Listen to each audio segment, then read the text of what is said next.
Welcome back to the Intercooler podcast, everybody. The podcast powered by car finance specialist JBR Capital. This week, Andrew, we are talking about cars of the people, people's cars, which, I mean, we'll get into exactly what they are, why they're significant, what the best examples are. I also want to talk about the future of the people's car. Oh. Can we just try and define what this is, the people's car? I don't think that we can. Because, well, I think we know instinctively what one is when one sees it. But I think certainly on the list that I've got, you know, there are cars which get launched which you wouldn't instinctively think of being a car of the people, unless you're talking about a car that is for literally everyone. But I'm thinking more along the lines of cars that opened up a new motoring horizon to groups of people. And I can give you various examples. There are also other cars which weren't cars of the people when they were launched, but became cars of the people when they became quite old, because people couldn't have afforded them when they were new. I don't know if you've watched our friend James May's programme, which came out, must be 10 years ago, called Cars of the People. But I mean, he went into this a great deal. And it's an interesting show. And the only thing that I have wondered ever since is, what is a car of the person? So maybe the answer will become clear to us over the course of the next 45 minutes or however long we're on for. Oh, okay. Well, let's see if we can define it at the end of the episode then. Okay. Perhaps that's an interesting way to do it. I think, importantly, they're not just cheap little cars, though, are they? No, not at all. There's much more to it than that. Yeah. I'm looking at my list now. I mean, I've got some. Yeah, I've got something here on my list which you might not even call a car, but it is definitely a vehicle of the people, which is used for the same purpose as a car is. I've got so many different. I'm really, really looking forward to this episode because I think there are just so many different ways you can define it. And you love a car of the people, don't you? You own it. I can think of two that you own. Yeah, absolutely. But I think the problem is when you think sort of car of the people, I think an awful lot of people listening to this will think that it's I don't know, it's like a crossover SUV. Because it's one of those cars that, and we all know what we're talking about, the sort of Honda CR-Vs, Toyota RAV4s, those sorts of cars, and they're, basically they are the most popular cars on sale now. And you could argue that they qualify because these are cars that try genuinely to do everything. They've got a little bit of everything in them. They've got a little bit of style. They've got some space inside them. They have an elevated driving position. They try to look good. But to me, those cars tend to end up as just being terrible compromises, the ultimate sort of jacks of all trades. So I'm not really talking about those sorts of cars. I'm talking predominantly about cars which either genuinely transformed the fortunes of people on the road when they were new, or cars that are just wonderful in their own because of their simplicity or because of their focus, the cleverness of their design, which also at the same time were cars that were real democratizers in the way that they just brought motoring to numbers of people that could never have imagined doing it before. A great car of the people plays a significant role in society, and it changes the lives of many, many people. It mobilizes generations. And often, certainly in the case of several of the examples I've got here, they become icons in a way. They become culturally significant. And can we, at the end of this, can we name the ultimate? Yeah, I think we should. Car of the person, people. I think we should.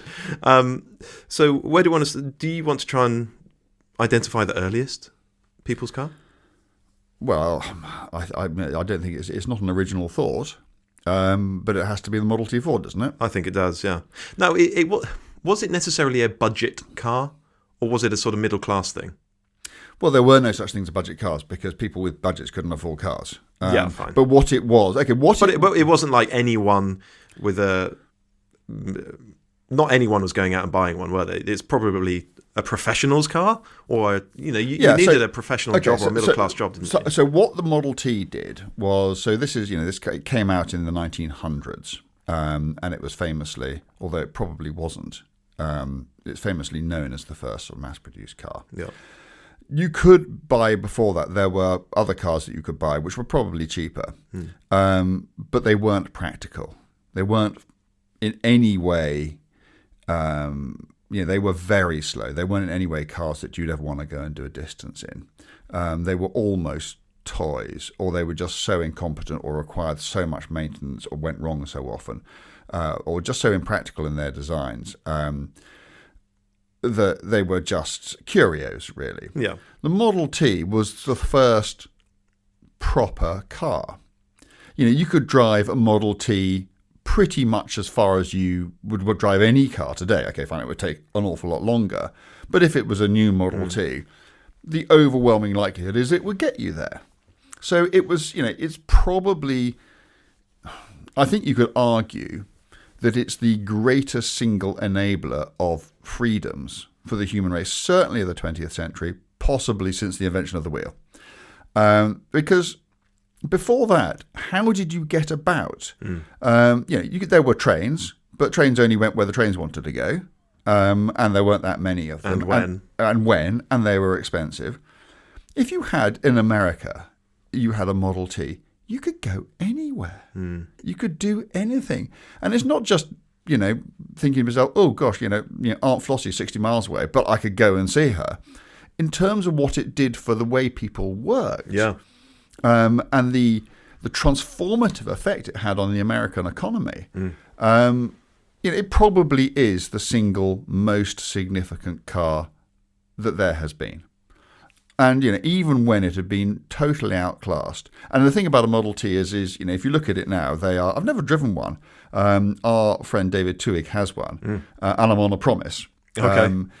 But they are not normal cars to drive, because at the time, nobody knew what a normal car was like to drive and where the pedals should be and how it should operate. And I can't remember how a Model T operates, but it's very peculiar. But of course, at the time, there was nothing to unlearn. It wasn't really until the mid-1920s. I mean, even in the 1930s, you'd still get cars with pedals around the wrong way. But it was really by the end of the 1920s that a sort of standardized form of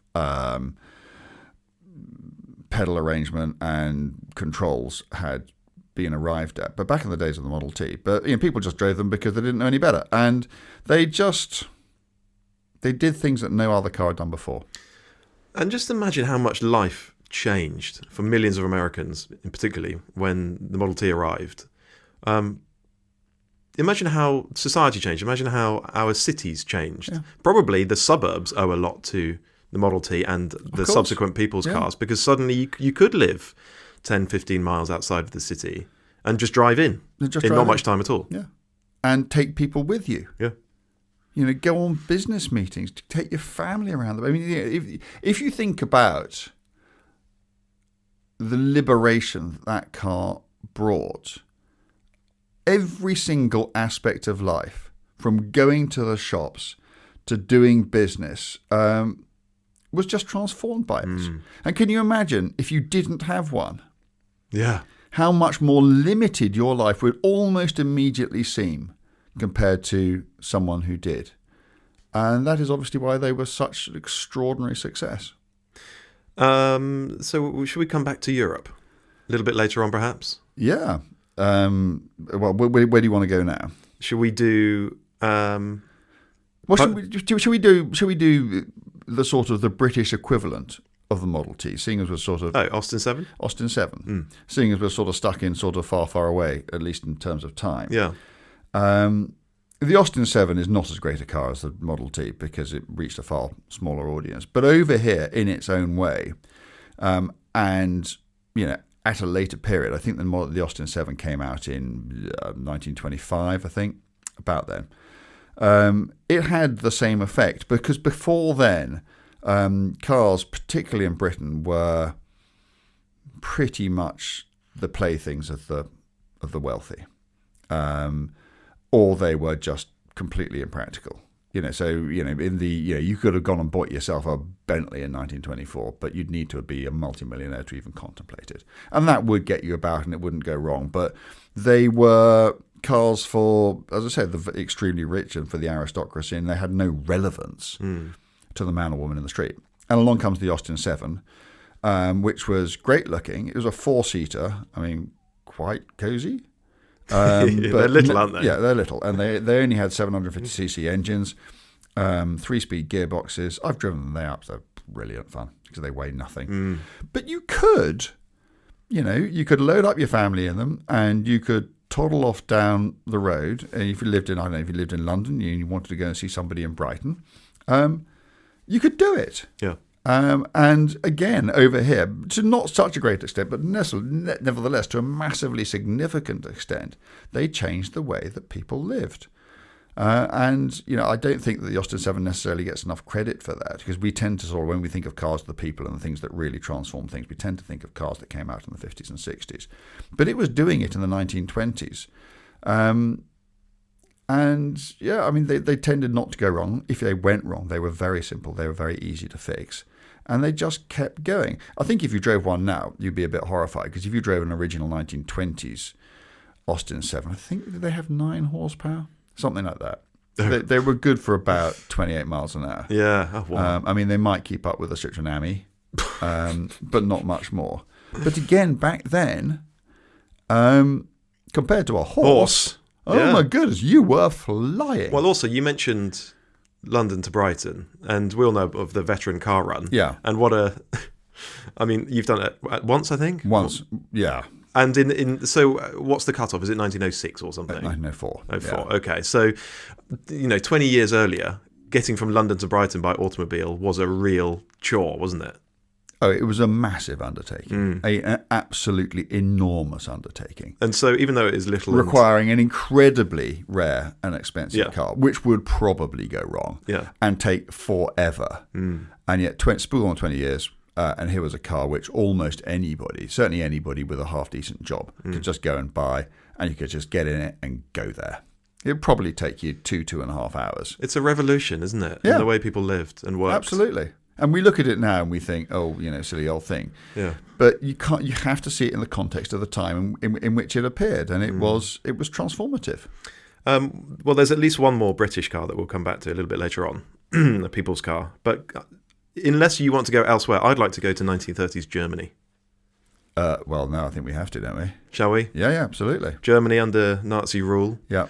Can you pick up the story? Yeah, I mean, Volkswagen. Literally, car of the people. Volkswagen. People's car, yeah. Yeah. Ferdinand Porsche was commissioned to create this car of the people. And the Beetle was the result. There are lots of photos. It's very well documented. There are lots of photographs out there of Ferdinand Porsche showing Adolf Hitler plans and models and the finished thing. Absolutely. Yeah. So Ferdinand Porsche was, he was a big wheel. He was a big cheese back then. I mean, he'd done all sorts of amazing things, not least being chief engineer for the Auto Union Grand Prix team and that sort of thing. And he was asked to do this car. And it was... So the question I've often wondered about Beetles, because I have driven them and I can't say they're my favourite cars. So what was it about them? And there was no pre-war production. I mean, they are essentially a post-war... when that, who was it called? There was a British Army officer who essentially saved Volkswagen because he went in there after the war and got production going again. Yeah, without him, Volkswagen in its current form does not exist. Does not exist. But okay, by the by, clever old us. But that's not really the point I'm trying to make. Volkswagen. So the Beetle. I mean, I think first of all, the timing was absolutely right. And you didn't have to start from scratch because the car had already been developed. You could just, if you still had the tools, you could just make the car and start selling it. There was obviously an enormous amount of money going into Germany at the time to help with rebuilding the country. And the car itself was good enough at enough things when there was almost nothing else around that did that job in that way for that money. So it would seat 4. I mean, they were noisy. They didn't handle particularly well. They weren't very quick. They weren't nice to drive. But you could put 4 people in, and you could put the luggage in, and they kept going. They were very reliable. They were very strong. They were tough cars. And that, if you think we take it so much for granted, don't we, these days, that we just get in cars and they work. Yeah. But even when I started at Autocar in the late 1980s, even then it was nothing like the given that it is now. We used to have a file at Autocar, which we stopped doing in the end because we couldn't fill it up. But in the early years, the file was called What Went Wrong. And during the course of a year, every time a car broke on us, we'd write it down in the book. And at the end of the year, we'd publish a funny little story, one of the Christmas issues, going, oh, this is what went wrong, which we never told you about at the time. You couldn't do that now because it wouldn't be very interesting because it just not enough interesting stuff would happen enough of the time to make it worthwhile. So if you then spool back even further to the late 40s or the early 50s when the Beetle was starting to do its thing, here was a car that was you felt secure in, you could put your family in, and you could go around Europe in it. You could go anywhere in it, and it became massively successful. Starred in a few movies. So yeah, it's not anymore. It was the best-selling. It was the world's best-selling car. Well, it might word, but I think these things always it depends how you measure it. Doesn't it? It does. So more than 20 million were built, and it was being manufactured still in Mexico in 2003. That's amazing, isn't it? It's extraordinary. Yeah. So Toyota was, oh no, we've made more Corollas, but they haven't. They've made more cars called Corolla. Yeah.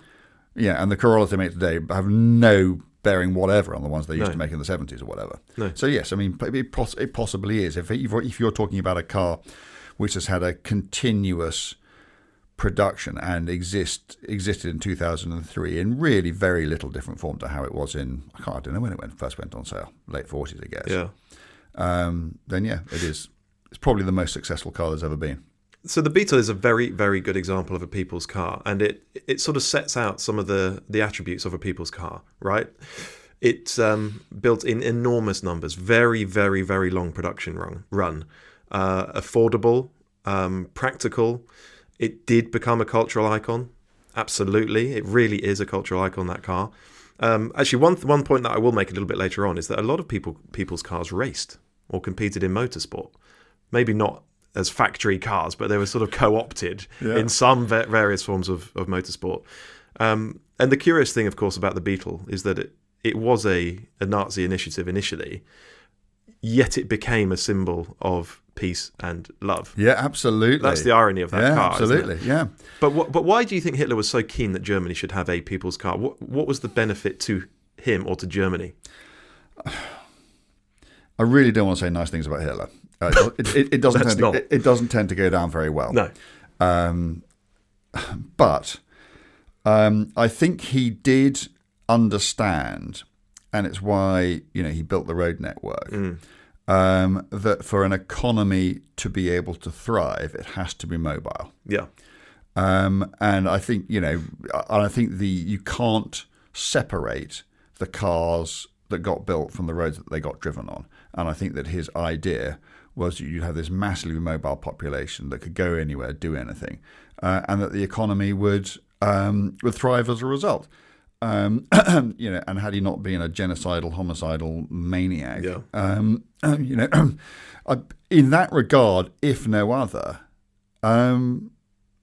it's hard to argue against. It is, and it also demonstrates why governments are so keen on these cars, or were so keen on these cars during that time, because they wanted to mobilise people. Of course. And so they supported these projects. They were really important to governments. And it's one of the absolute cornerstones of a people's car is that they mobilise nations. Are we skipping over to France, do you think? Well, we have to sooner or later, don't we? I should say so. Let's do it now. Go on then. Okay, so this is where I spend the rest of the podcast speaking so loudly and so quickly that Dan can't get a word in. I spend the whole of the rest of the podcast talking about two CVs. Sorry, everyone. But again, so this was a car that was born. But we're talking about the Citroën 2CV, which is another car like the Beetle, which was designed before the war, but only went into production thereafter. And again, it was a car which was designed absolutely out of necessity. So France, which had had this humiliating experience, an occupation during the war, came out of it massively impoverished. And the demand was there for a simple, it really was designed as a sort of agricultural tool. It was designed as a car which was very affordable, could essentially get anywhere, carry within reason anything. I mean, there's that famous test, isn't there, about basket of eggs across a ploughed field, but that was the philosophy behind it. It had to be a car that worked in as broad a set of environments as humanly possible, and it had to be affordable. And the design of the car was just genius, because it was so simple, it was so easy to maintain. But it was, at the same time, it was so advanced, flat formation engine, fully independent, interconnected suspension, 4-speed manual gearboxes when most cars had 3. So it wasn't just, it was almost like, if you think of the sort of today's Renault 5, the electric Renault 5, and you and I have said many times that one of the great things about this car is it's not just great looking, is that unlike so many other EVs that we've seen recently, they appear to have actually bothered to engineer it properly and to spend a bit of money and to invest in making sure particular things like the suspension work the way that it should. So you actually, as a result, you've got a car which isn't just get the job done, but it's actually a nice place to be. It's a nice thing to be. And it's exactly the same thought process that produced the 2CV. A lifetime ago. And as people listening to this may know, I have one. I've got a fairly early car. It's built in 1958. And it is utterly charming. But there are things like, I reckon if you put a stopwatch on me, I could get both sets of seats out of my 2CV in 30 seconds. That fast? Yeah. I'd have to know. I'd have to know when you're going to yell start. Yeah. But I reckon I could be sitting on any one of the 4 seats in my 2CV outside the car 30 seconds after you press the button. That's great, isn't it? So you're right. It wasn't just a very cheap, very primitive little car. It was clever and very thoughtfully designed. Exactly, clever. You think of cars that are sort of cheap and you think, oh God, it's just going to be horrible because it will be made out of... it would have been done with no love at all, because they would have just been, the only interest they would have had was just making something which functions at the lowest possible quality levels, and it'll just be a piece of shit, which, it's not that at all. No. You can see from the design, look at the thing, the care that's gone into it, the thought that's gone into it. There are people who would have obsessed over that car to make it as good as they possibly could. And and the fact that it was designed before the war and was still being made in the 1990s tells you all you need to know. So the figures I found, 3.9 million built, but if you include all the variants, and there's a lot of them. Oh, a lot of them. 9 million. Yeah. Okay. It's a lot of cars, isn't it? It's a lot of cars. I'm guessing it must be France's most successful car. Must be.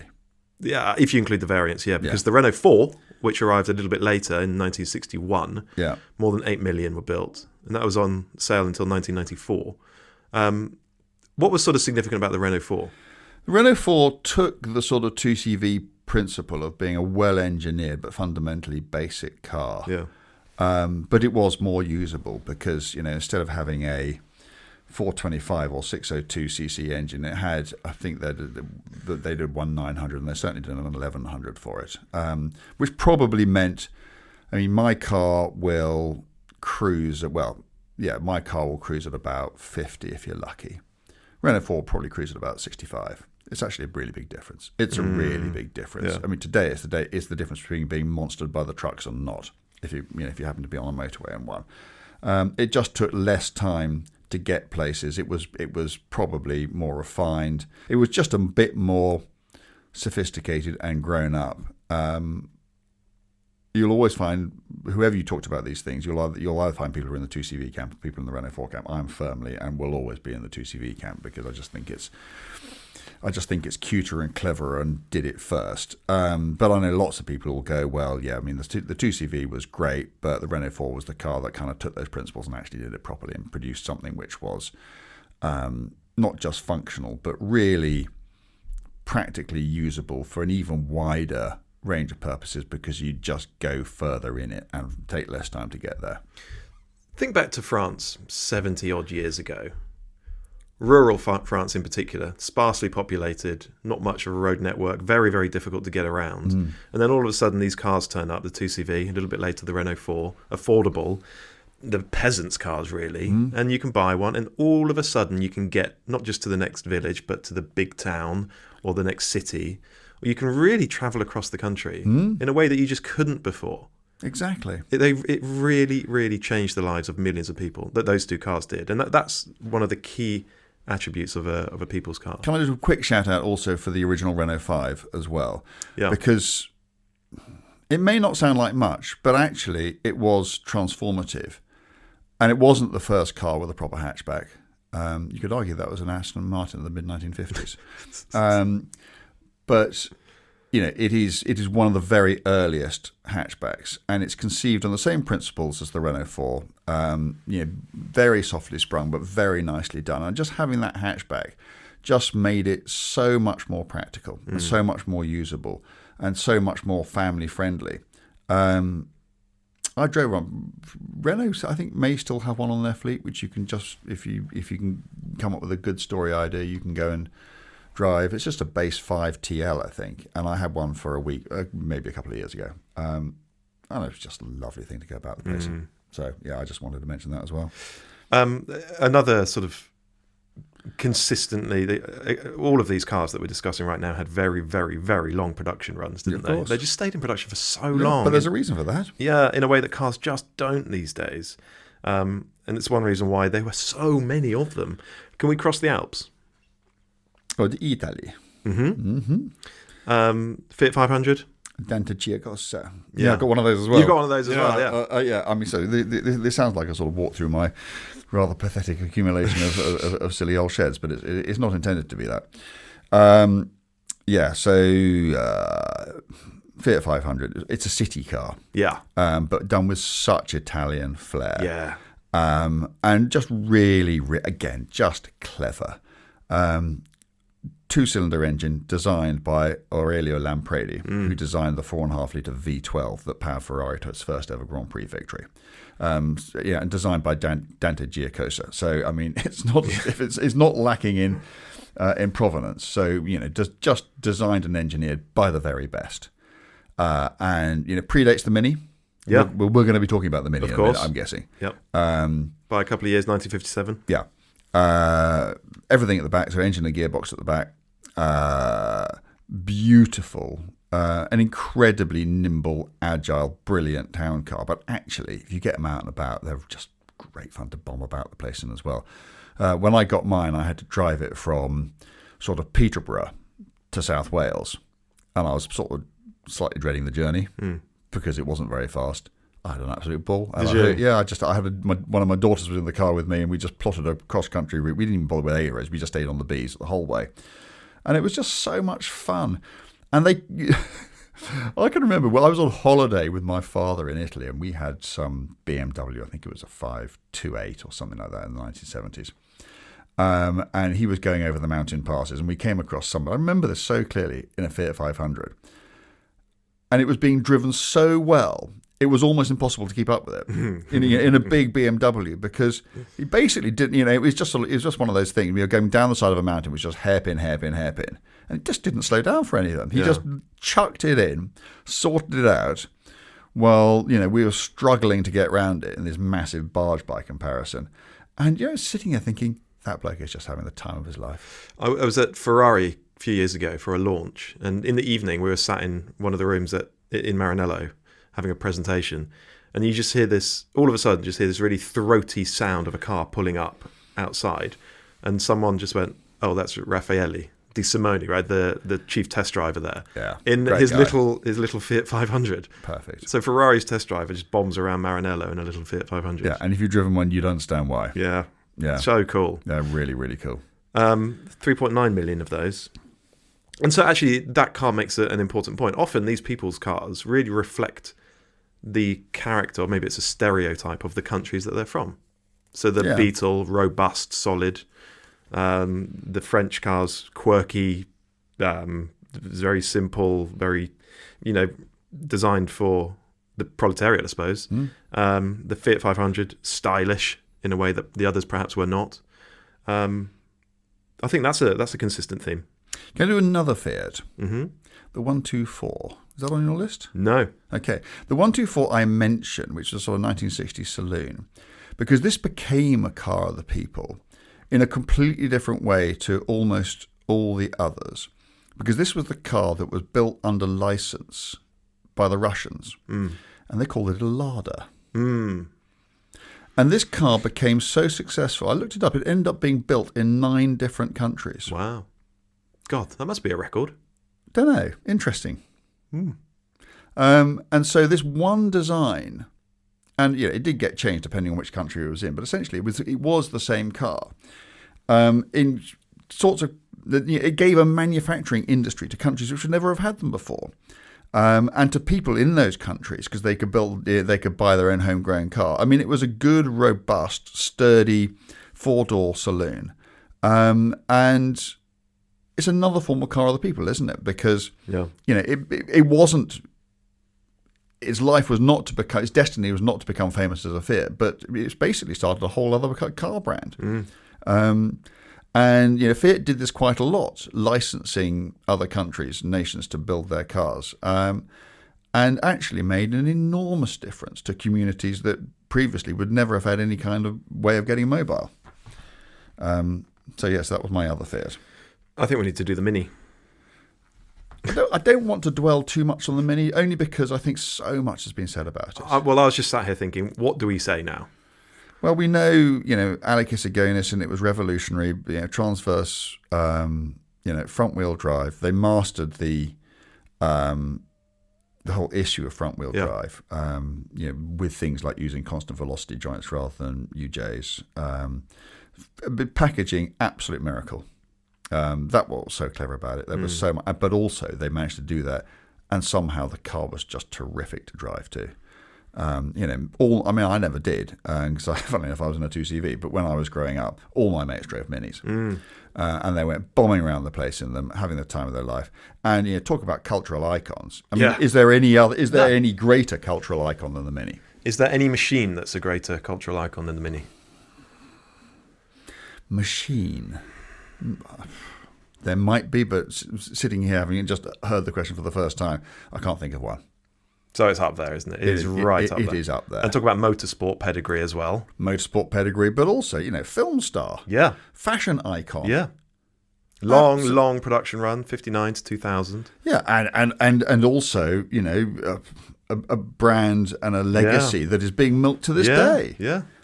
More than 5 million built. Modern Minis today, the size of aircraft carriers notwithstanding, the design language that they use to this day is that which was arrived at in the late 1950s at BMC.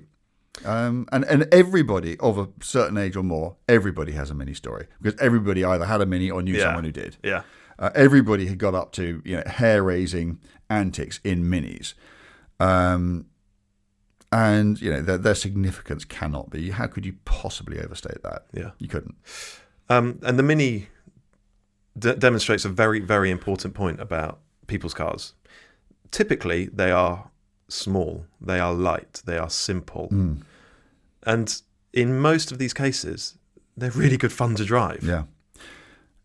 Can I do one now, which isn't small, it isn't light, oh, go on, and it isn't fun to drive? Go on. But it's arguably the most significant people's vehicle of them all. Are you doing Honda Cub? I'm not doing Honda Cub. Oh. I used the word. Oh, I see. No, I'm not doing Honda. No, I'm not going. No, I'm using vehicle in an altogether different sense. Oh, okay. I'm in America now. Go on. F-150. Oh, okay. Oh, blimey, yeah. Yeah. America's best-selling vehicle, the F-150 pickup. It says so much about America, doesn't it? Anybody who's ever been to America will know exactly what I'm talking about. Yeah. They're everywhere. It's their bestseller. It's the environment, isn't it? Yeah. They're everywhere because people need them. And again, they work for the environment that they are in. I mean, they'd be pretty hopeless over here. But in America, almost whatever you do, if you work with your hands, be it in industry or on the land, you need an F-150 or something like it. And that's been going on for, I don't know when the first one came out, but it has become a legend, and rightly so, because, we look at it and we think, well, really? but actually they're really affordable. And these days they're really sophisticated and comfortable. I mean, not that long ago, I found myself driving one for a bit in America for some reason that I can't instantly recall. But I was surprised by how civilized it was. I'm thinking to myself, I could do a distance in this. And just in terms of, I don't want to dwell on it too much, but in terms of global significance, and we're talking about cars of the people. Okay, technically it's not a car. But you can't ignore it, how important it was, how important it remains. And it's just how long it has endured for. And of course, every single other manufacturer, be it Japanese or American, now has their version of it, which in itself is another, if you think about all that it inspired, if you think how many cars of that type wouldn't exist had it not been for the F-150, it's got to be the most significant car in the world. Well, vehicle of any kind, because millions upon millions upon millions of Chevrolets and Chryslers and Hondas and Toyotas, and you could go on ad infinitum. A very, very quick Google search, and I haven't verified this, but this is the number that came up. Over 40 million F-Series models. But that was up to January 22, so it'll be a lot more than that now. Add some millions. Yeah. And then you think of all those cars which got built because all the other manufacturers thought, shit, we need an answer to this. We're probably looking at 50-odd million F-Series models. Yeah. So it's everything, F-Series plus all the cars that it inspired, we're talking hundreds of millions of cars. Yeah, so even just the F-Series trucks dwarf all the people's cars that we've discussed so far. Yeah. So there massively. You go. Yeah. Blimey. Yeah, that is a very, very good... Can I fire one at you? Because I'd just be really interested in your view. Yep. Also because I spouted on the subject before and got into all sorts of trouble. But we're staying in America. God, go on. I don't even know which model. I guess it's the Model 3, Tesla. Is a Model 3 a people's car? Or Model Y? Which is... was it... I think there was a... I don't know if it still is, but there have been some sales charts in which the Model Y was the best-selling car in America. Well, possibly then. Yeah, the Model Y in particular sells in extraordinary numbers. Yeah. And I think it has been the best-selling car in the world. So, I guess so. We have to look at the modern world and the EV era in which we're entering. We can't just, because, no. The point you made right at the start of this is that, we have to look forward as well as back. And, okay, this is the present. But is it not trying to do that? I think it probably is. It is is it a premium car? It's it's not a pure basic utility, is it? No, it's not. But, I've got at least one car on here, which is, I would absolutely argue all day long, is a car of the people. And it ain't a basic utility car at all, quite the opposite. Mm-hmm. But I'll get to that in a minute. I think that if a car brings a certain form of motoring to an audience that could never have enjoyed it or appreciated it before, even if that audience is not everyone, but it is significant and it does something for that audience which they could not have imagined possible before that, then I think it qualifies as a car of the people. Well, that's why I think the current Renault 5 is a car of the people, because it is going to change the lives of millions, well, many hundreds of thousands of people, because it will be their first EV. Yeah, but the thing to me about the Renault 5 is it is so... Its significance goes so far beyond the car itself, because right now, in boardrooms all over the world, there will be directors and engineers going, "Oh, bloody hell! Yeah, we're going to have to raise our game," because they've done it properly, and we never thought they would, because we thought that nobody cared about these cars. We just thought that we just had to make them because that's what the rules say. Yeah. And Renault have come along and they've done it properly, and unless we do it properly as well, we're going to get our asses kicked. Yeah. So that car, you'll never be able to quantify it, but in terms of improving the lot of the motorist, in terms of the cars that they get to drive in the future, its significance is incalculable. You could say the same about the Ford Focus, actually, couldn't you? Absolutely. Oh, completely. Yeah. You can absolutely say about the Focus is such a good example. It's not on my list. It bloody well ought to be.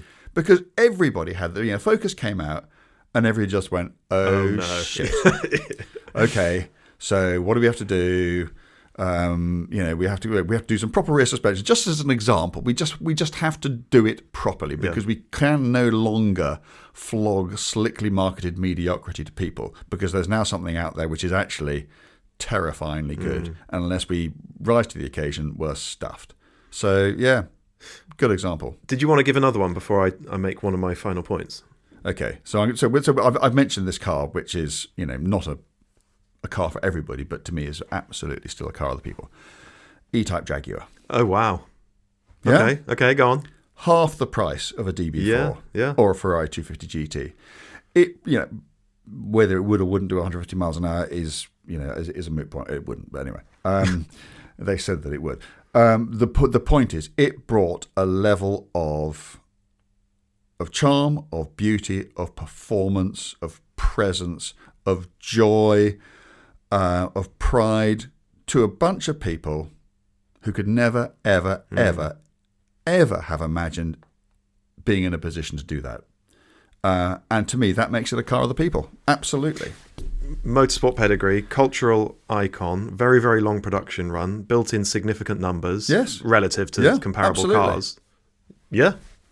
Car of the people. E-Type Jaguar. Well argued. Okay. Now, I'm being so unfair here, but I'm going to ask you this because I'm only really asking because I'm unsure of the answer myself. But don't worry, it's not a difficult question. Okay. Is something like a Mulsanne Turbo R a car of the people? Because you can now buy them for 10 grand. So it would never. That's the question.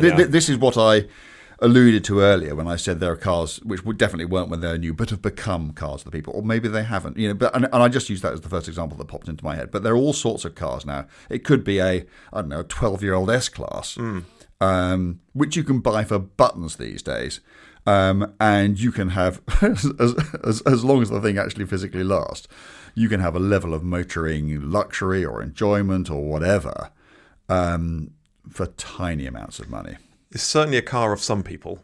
Of some people. Not the people, but some very people. brave people. But I suppose the one thing it's missing is that it doesn't change the lives of a very significant number of people, does it? But I take your point. Interesting, yeah.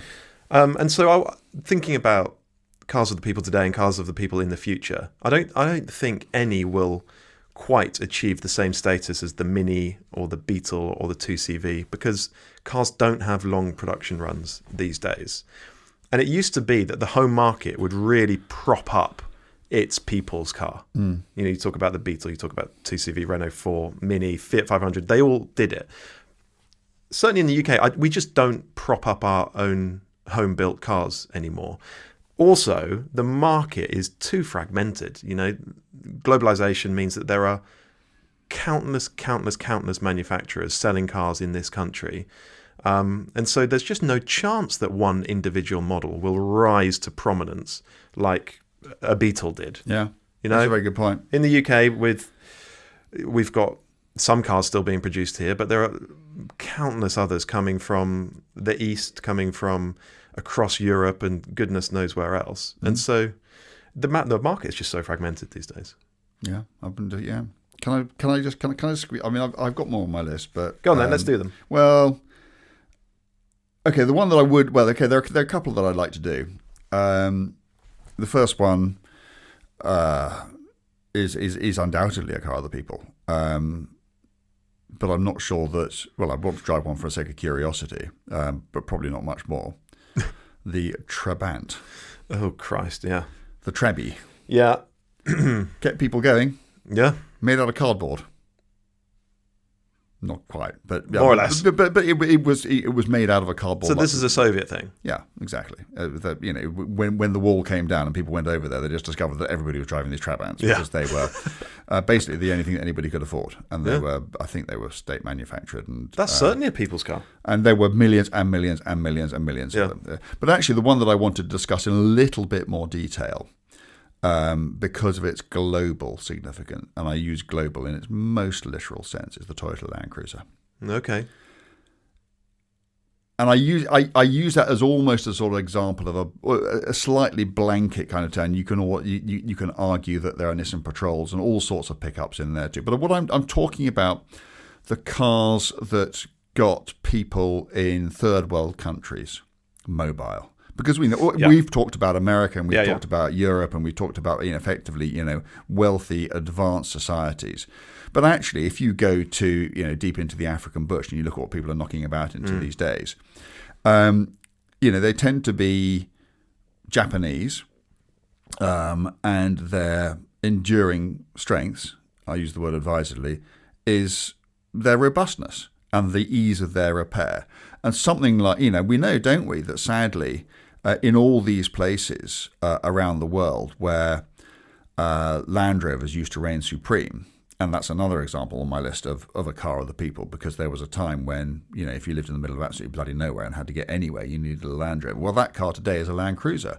I had I still have, but he's not doing the job anymore, but I had a friend who was a flying doctor in Australia, going out into the bush and to the most remote parts of places. And he met all the people who were doctors on the ground there. They all drove Land Cruisers because the only thing that mattered is you had to get there. Not turning up was not an option. You had to have a car that, come what may, was never going to leave you at the side of the road, because not only would your patient die, you might die too.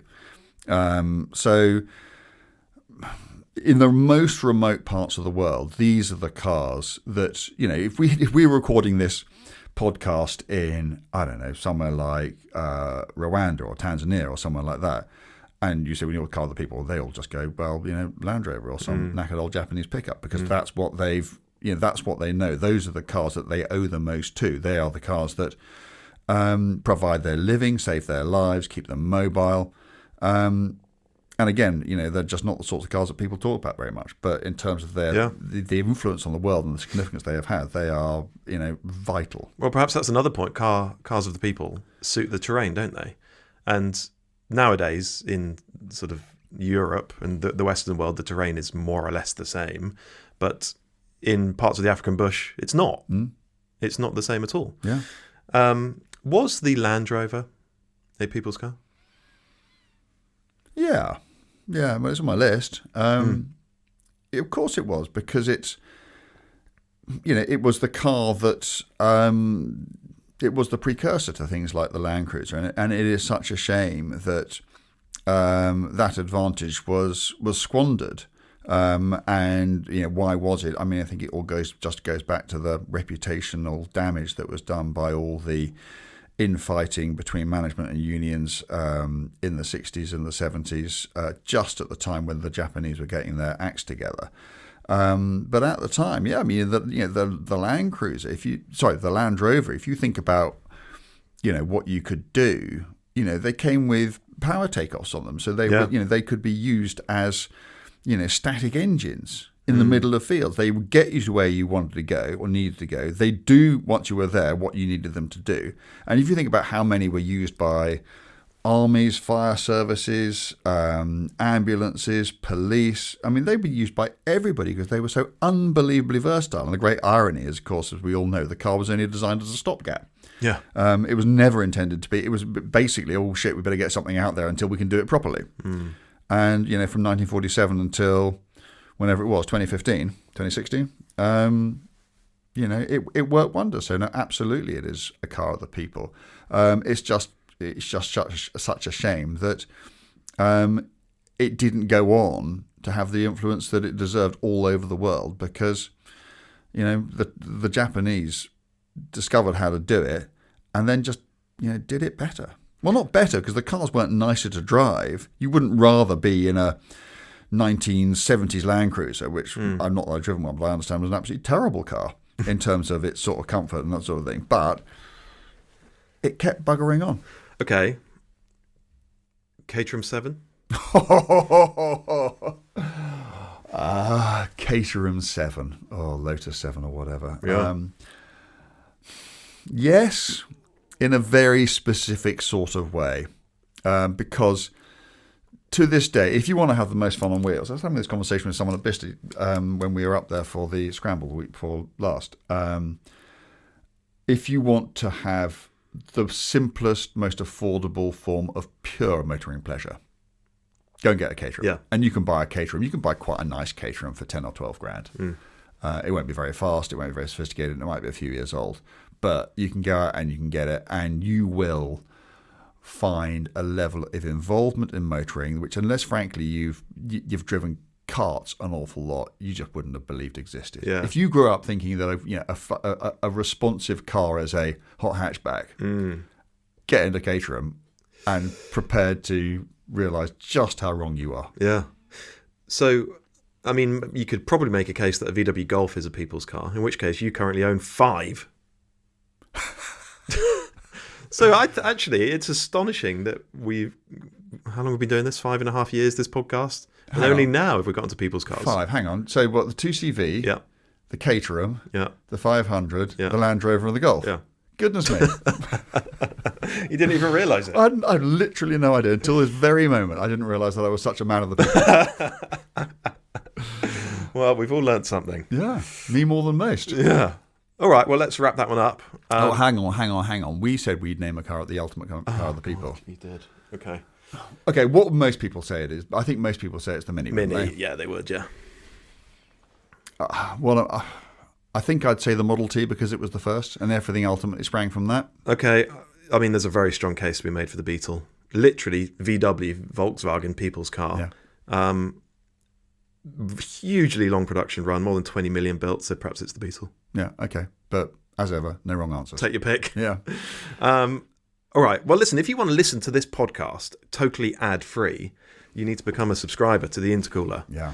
And what's more, if you do subscribe, you can also get our midweek show, which is called Ask the Intercooler. We chuck in a whole other podcast. There's a whole other podcast. Which you can get involved with. You don't just listen to it. You can create its content. You can. Write us an interesting question and we'll answer it. And as a subscriber, you get full and unlimited access to our digital magazine where we publish new stories every day of the working week, ad-free. And those are available in audio form as well. So, I mean, even if you don't want to read, you just want to listen, we're putting out 10 or 12 hours of hopefully really good quality audio ad-free a month. A month.